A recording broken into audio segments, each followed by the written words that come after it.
Well, Dennis O'Rourke. Mr Chairman, I did call. Mr Chairman, this bill, as some others have said, is proceeding in advance of an imminent review of the Charities Act 2005. Well, of course. And so it is unwise for this bill to proceed at this time in the face of a review which is about to come and which I hope will make a better job of reform of the Charities Act than this Part 3 of this bill would do. It's a piecemeal approach, and that is very bad lawmaking. You know, the real issue we should be dealing with tonight as far as charities is concerned is a new definition of charitable purposes. That's the one that people want to be addressed, not some mindless, unnecessary restructuring of the administration of charities, which this bill represents. And, Mr Chairman, it is untrue that to disestablish the Charities Commission as it now is, at this stage, would create somehow a more robust and resilient agency in the form of what is now proposed is absolute poppycock. The truth is that that structure will actually weaken the independence of charities, and the result of that will be negative for the whole community. Absolutely. In fact, the new structure would be less robust and less resilient, totally the opposite to that purpose for which this bill is supposed to achieve. Now, the result of all this is going to be less public support for charities, less donations, and a government seen to be trying to take over the charities sector. So that's a more government approach, not a less government approach. And that's surprising from a National Party and surprising from an ACT Party, who will no doubt support this bill as well. Totally opposite to their stated philosophy. Well, he's still here for the time being. We'll wait and see. And, Mr Chairman, there will be more cost to the government from the structure, not less, because the government will have to pick up the pieces from charities which are less robust and less able to do the things that they do for us all today. The essential issue, as many have said, is the issue of independence. The current Commission is, in fact, and is seen to be independent.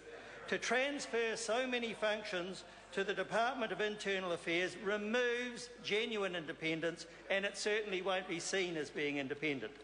The new board of 3 people will be seen as nothing more than government lackeys by a lot of people, and there will be some justification from that point of view. And the truth is this: whatever the bill says about preserving independence means nothing. It's the practice that really matters, and I'm afraid I'd have to say that some ministers would have integrity and would abide by that principle, but I'm afraid that others would not as well. Others would not, and that is the problem that we've got here.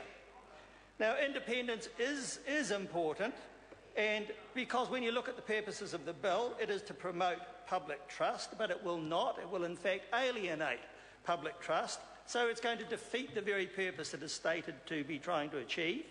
It is said that it would promote effective use of charitable resources. I don't know really what that means, but if it means state interference in the charity sector, which does a damn good job of it right now, then I see no advantage of it at all.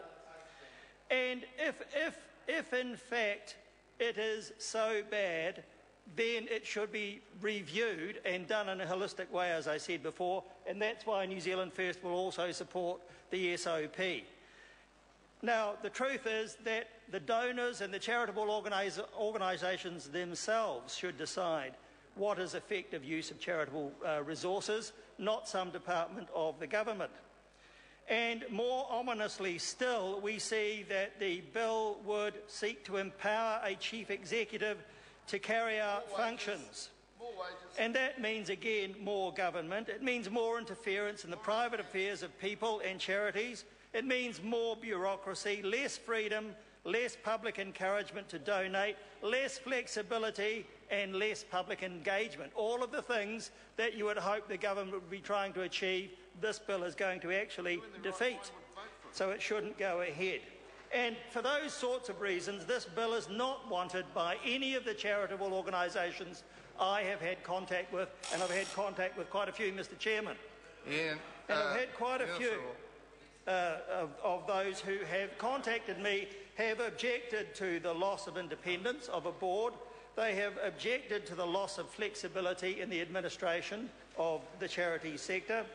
And they certainly don't want more bureaucracy, because that is time-consuming, it is uncertain, and it's just a hassle for them, and they want to avoid that, as we all would.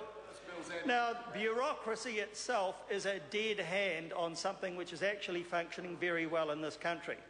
And it would mean no real fair or impartial access by charities to the system of administration. Now, I know those in the government departments would say, no, that's not going to be the case. I'm afraid, in practice, it would be. And there would be no real transparency of decision-making either. Decisions made under this structure will be secretive, will be behind closed doors, typically non-consultative, and that's not what we want to see in this sector. But that's typical of government departments which do not reach out and contact well with the people out there who are trying to raise money and distribute them for charitable purposes. Instead, the government should be encouraging and engaging, not regulating and control. You know, a government department culture is not appropriate for these sorts of functions, and the current Commission, I think, is building a good culture. It is building a good culture for itself, and it is a better way to conduct the administration of the charity sector in this country than what is proposed in this bill. So, New Zealand First, I'm happy to say, does support charities in this, does heed their views, has listened and has agreed with them. On the other hand, the government has ignored their needs and their views and has set themselves up into opposition to the charity sector as a whole. And this bill weakens the charity sector. It undermines public confidence in the independence of charities. It creates barriers of bureaucracy. It provides less transparency, less accessibility, and certainly does not have anything like the public support which a measure of this sort should have. So Part 3 of the bill is bad law, and it should not proceed. Mr Chairman. Well said. Ian Lee Scalloway. Thank you very much, Mr Chairman. I think one of the most